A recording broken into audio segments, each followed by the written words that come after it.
Merci, c'est ce qu'ils nous ont dit, 20 minutes. Merci, Monsieur le Président. Tout d'abord, j'aimerais féliciter le professeur Reouk et tous les membres du bureau pour le programme riche et pour la qualité et aussi pour l'organisation. Et c'est un plaisir de retrouver mes maîtres, collègues et amis ici présents. Donc, ma présentation n'a rien à voir avec le diabète collecté. Là, on va revenir à l'humain et partager avec vous un programme qu'on a établi au service d'endocrinologie, un programme d'éducation thérapeutique intitulé « Vivre le diabète et respecter sa religion ». On est tous, et c'est un dilemme annuel pour de nombreux patients diabétiques, et on est tous confrontés à cette question chaque année, jeûner ou ne pas jeûner. D'ailleurs, dans quelques mois, cette question va être posée par nos malades, et même si notre religion leur permet la dispense, les patients expriment un désir oppressant de jeûner. Et le médecin, il est embarrassé dans le sens où il y a un risque médical chez ces patients et il y a aussi cette envie de respecter la religion et de jeûner. Donc le médecin a peur dans le sens du risque de développer, de faire une hypoglycémie, une hyperglycémie, une acidocétose, une déshydratation, mais il y a aussi des urgences, mais il y a aussi le risque de décompenser les complications macro-angiopathiques et aggraver les complications micro-angiopathiques. Et donc là, le médecin a un instrument, un calculateur de risque de jeûne chez le patient diabétique. On utilise le calculateur de l'IDF et d'AR 2021. Il a été, en fait, il y a une mise à jour, mais des guidelines de 2024, mais on utilise pratiquement, c'est le même calculateur. Et donc, à partir de ce calculateur, on va évaluer, en tant que médecin, chez nos patients, donc une évaluation objective, de manière objective, du risque de jeûner. Donc, ce calculateur, comme vous le savez, il y a 14 items. Il y a les antécédents du patient, son expérience, son équilibre glycémique, son traitement. Et à la fin, on va avoir donc des chiffres. On va avoir un scoring. Si le score, il est au-delà de 6, le risque de jeûner, il y a un très haut risque, et donc il n'est pas recommandé de jeûner. Si le risque est entre 3,5 et 6, le score est entre 3,5 et 6, le risque il est modéré. Et si le score est inférieur à 3, donc le risque il est faible, c'est un faible risque. Et on a les recommandations religieuses. Lorsque le risque est faible, le jeûne est obligatoire. Lorsque le risque est modéré, le jeûne est préférable avec certaines conditions. Et lorsque le risque est élevé, le jeûne est déconseillé. Et malgré tout, même chez les patients donc, qui ont un risque qui est élevé, ils jeûnent. Nos patients donc jeûnent et pratiquent donc le ramadan avec toutes les conséquences. Et donc, les chiffres, le risque médical ne dit pas tout. Et les chiffres et le risque, en fin de compte, global, ne se mesurent pas en chiffres parce qu'il y a juste à côté le vécu du patient qui dépasse et qui veut jeûner, même si donc le risque est élevé, parce que lui, il y a un autre vécu intérieur, il y a un vécu de la maladie, et donc pour lui, quand il ne jeûne pas, tout le mois devient une épreuve.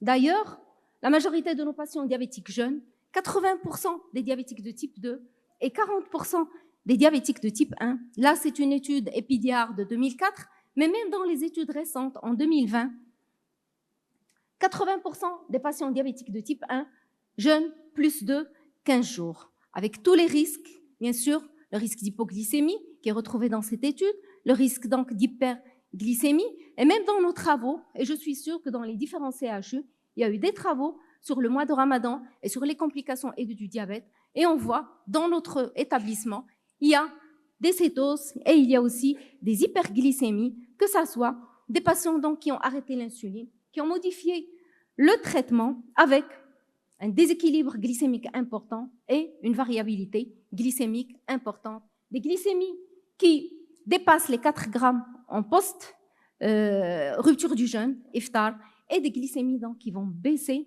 à 0,5, des hypoglycémies en pré-iftar. Et quand on pose la question, même quand on éduque un groupe de patients diabétiques à haut risque, hospitalisés au service quelques semaines avant le mois de Ramadan, on les éduque, on utilise les conversations MAP pour la gestion du diabète pendant le Ramadan.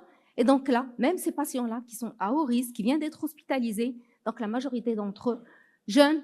Pourquoi? Parce que manger devant l'entourage est gênant et parce que ne pas jeûner est un équivalent d'abandon de la religion. Et quoi qu'on dise à nos patients diabétiques, et vous avez tous des patients diabétiques, quand ils arrivent à la consultation, vous leur posez les questions sur les signes d'hypoglycémie, la conduite à tenir, les causes de l'hypoglycémie, et même ils peuvent vous faire sortir donc du sucre de la poche, mais pendant le mois de Ramadan, ça se passe autrement. Beaucoup de patients diabétiques refusent de rompre le jeûne, et on le voit bien dans cette étude, pratiquement la majorité, 2 heures avant la rupture du jeûne, refusent donc de rompre le jeûne et de prendre du sucre pour se resucrer. Et là, en pré-Ramadan, on fait tous une éducation sur les objectifs, on informe le malade sur la stratification du risque du jeûne, on informe le malade sur l'intérêt de l'autosurveillance, le conseil diététique, le conseil pour l'activité physique, les ajustements thérapeutiques, on accompagne le malade dans le sens, on modifie le traitement et quand interrompre le jeûne, les symptômes d'hypoglycémie et d'hyperglycémie. Et pourtant, ça ne marche pas. Les patients diabétiques jeûnent et les patients diabétiques donc n'arrivent pas à rompre le jeûne. Et même en cas donc d'hyperglycémie ou d'hypoglycémie, ils continuent donc à jeûner. Et l'impression qu'on a, c'est qu'il y a quelque chose qui nous échappe. Il y a une pièce du puzzle qui manque et comment se fait-il donc qu'on n'arrive pas à convaincre et à éduquer nos patients? En fait, apprendre n'est pas seulement transférer des informations. Transférer des informations, les connaissances théoriques sont très importantes. Mais ce n'est pas ça seulement l'éducation. En fait, transférer les éducations, dresser, ce n'est pas apprendre. Se soigner, c'est apprendre, c'est changer et c'est se transformer. Et donc, transformer ses connaissances et changer son comportement. Et donc, pour changer le comportement d'un patient, pour transformer ses connaissances, il faut comprendre ce patient et comprendre comment il pense. Et pour comprendre comment il pense, il faut aller vers les conceptions, rechercher donc les conceptions du patient. Donc, des exemples, je vais vous donner des exemples de conceptions pour nous, professionnels de santé.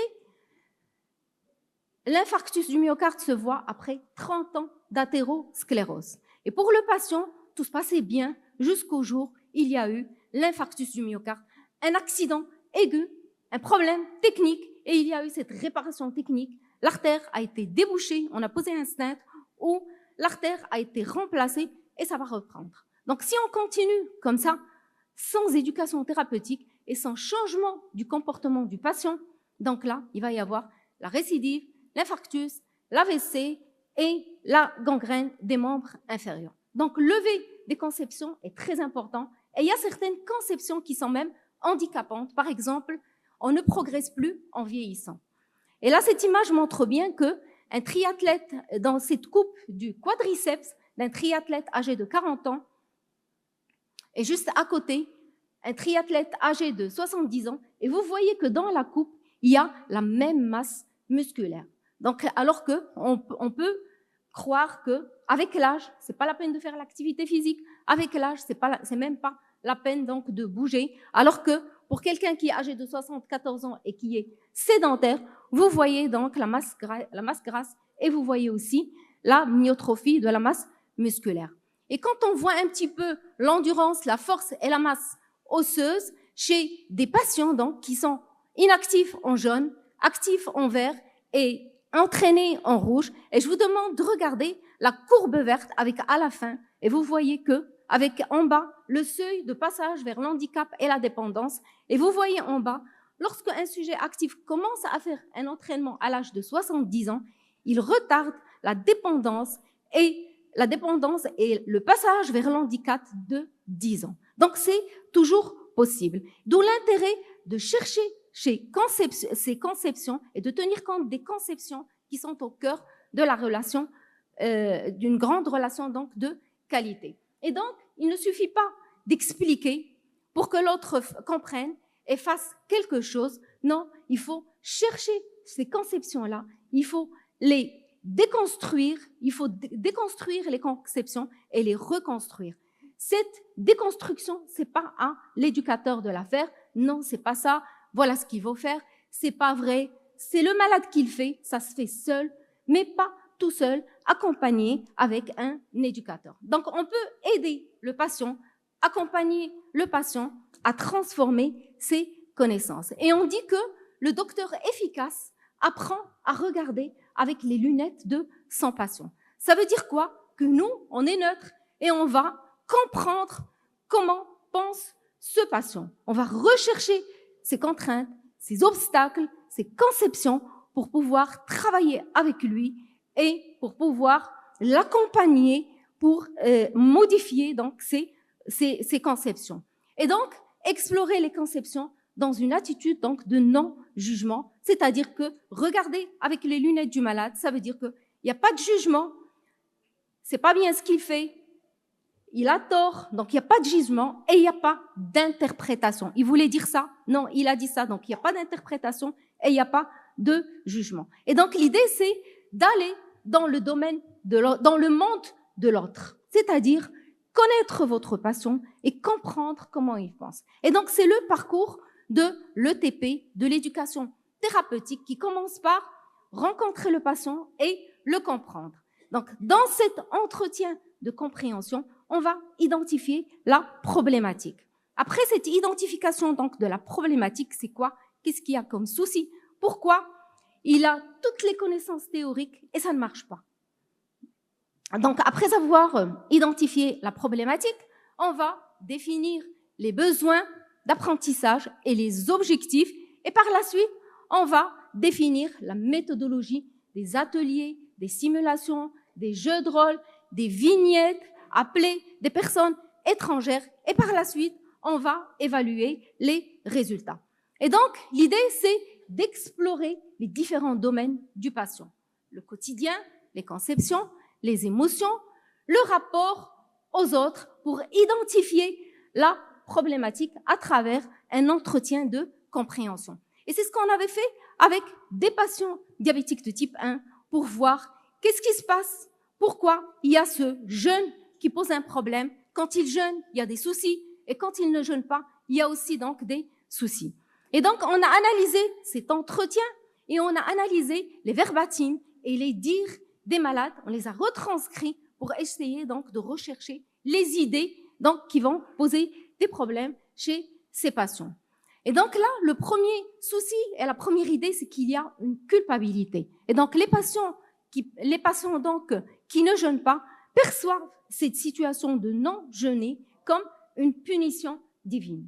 Et là, on voit au niveau donc des dires des malades que le Dieu me punit, que j'ai fait un péché. Et donc il y a cette sensation donc de culpabilité. On a l'impression donc ils ont l'impression donc qu'ils sont punis. Il y a aussi un impact très important sur les émotions. Il y a une douleur émotionnelle qui est intense et aussi un sentiment d'impuissance. Par exemple, j'avais une boule ici, au niveau de la gorge. Mon cœur me faisait mal. Chaque jour, le malheur se répète. Et donc, c'est un impact, c'est une charge émotionnelle négative qui est très importante. Il y a même aussi un impact sur l'identité religieuse, à tel point que certains patients se posent la question: j'ai cru que je suis d'une autre religion que musulmane, je ne vaux rien du côté religieux, je me sentais exclue et c'est une sensation donc de rejet du Dieu.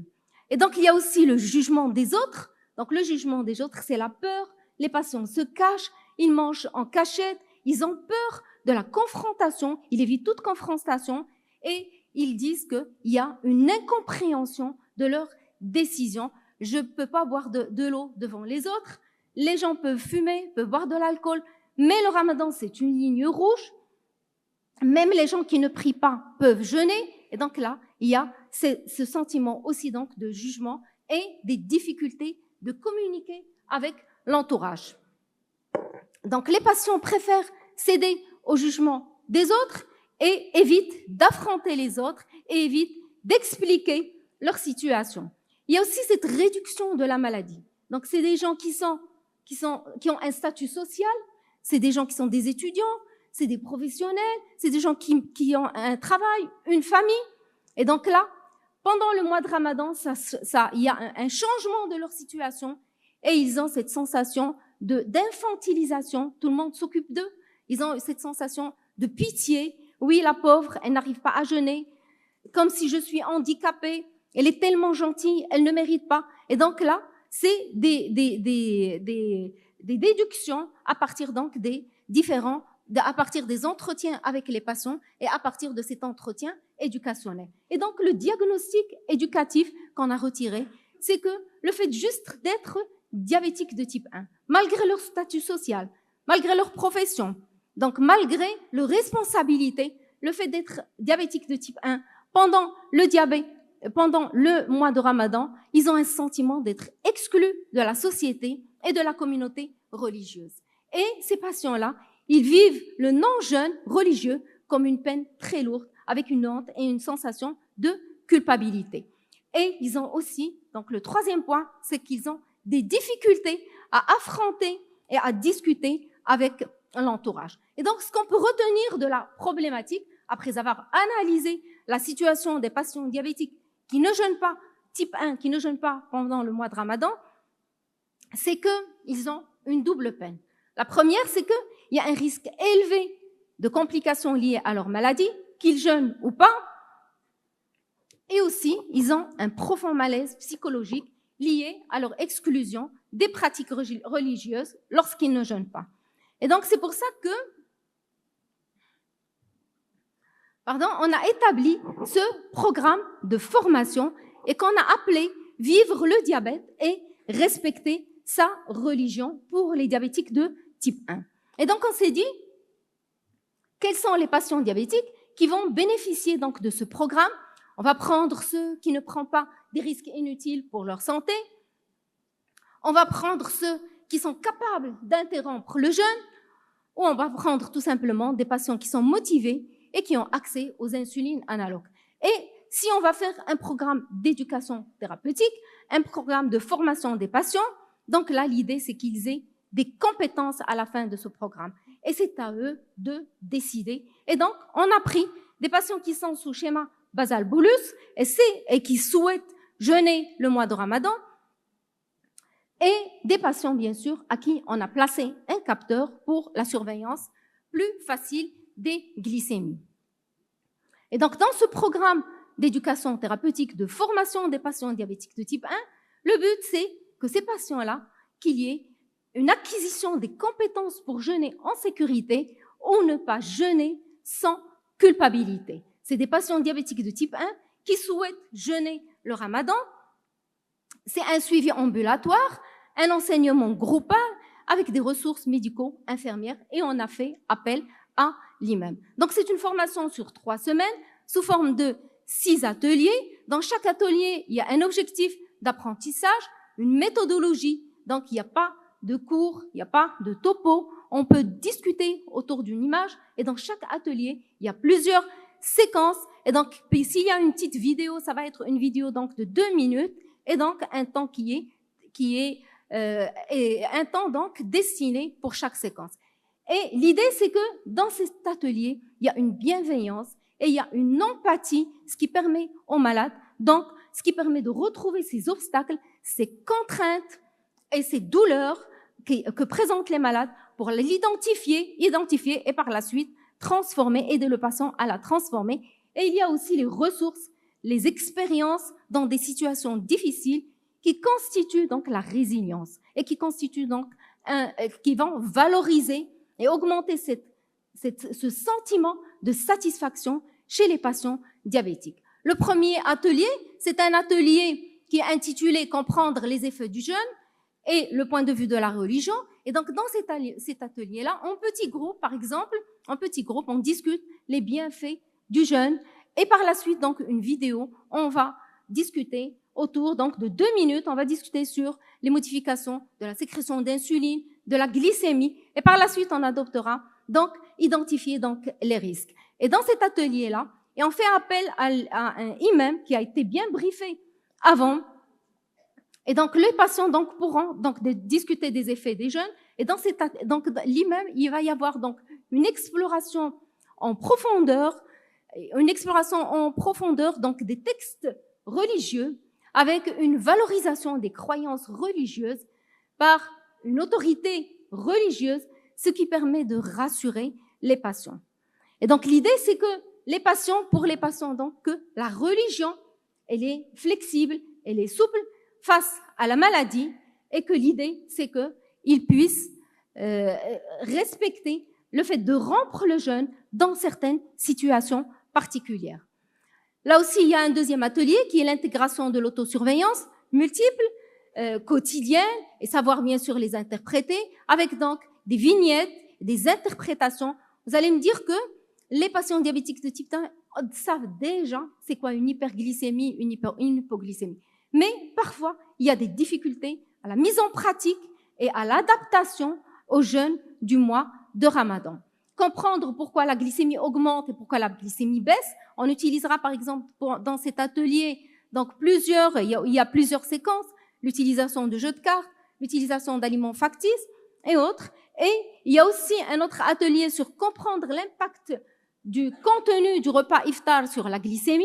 Et là, on a établi une fiche pédagogique pour les patients qu'on a appelée « Mon repas iftar, le plaisir de manger sans perturber le diabète ». Et vous voyez que dans cette fiche pédagogique, il y a plusieurs activités et c'est surtout, on a pris 9 malades et c'est surtout des activités de groupe, en petits groupes, 3 par petit groupe, 3 patients donc par groupe, donc avec donc un éducateur et par la suite donc dans chaque petit groupe il va y avoir un partage avec les autres.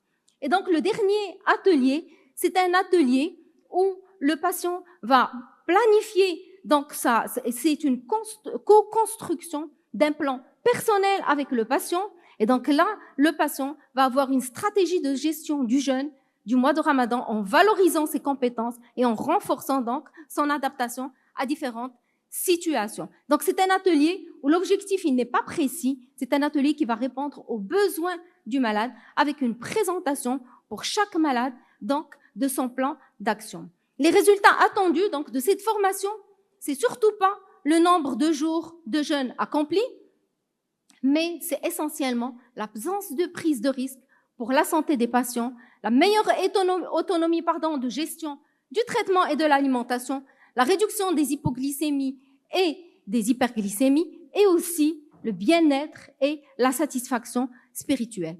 Et donc pour nos 9 patients, donc là, si on prend l'exemple du patient Younes, le premier, âgé de 27 ans, c'est un patient donc qui a jeûné tout le Ramadan, donc 29 jours, et il n'y a eu aucune hypo ni hyperglycémie. On a recherché on a essayé d'identifier si le patient a fait des hypoglycémies, est-ce qu'il a rompu le jeûne? Si le patient a fait des hyperglycémies, est-ce qu'il a rompu le jeûne? Est-ce qu'il a jeûné? Est-ce qu'il n'a pas jeûné? S'il avait décidé dans le dernier atelier de ne pas jeûner, est-ce qu'il l'a respecté ou pas? Par exemple, Hasna, c'est quelqu'un qui, au moment du diagnostic du diabète, sa première question était « Est-ce que je peux jeûner le Ramadan ?» C'est une patiente qui n'a jamais jeûné, 4 ans donc de diabète, et qui allait donc jeûner cette année. Et donc, c'est une patiente qui a jeûné sans hypo et sans hyperglycémie. La même chose donc pour Fatem Zahra, 5 ans donc de diabète.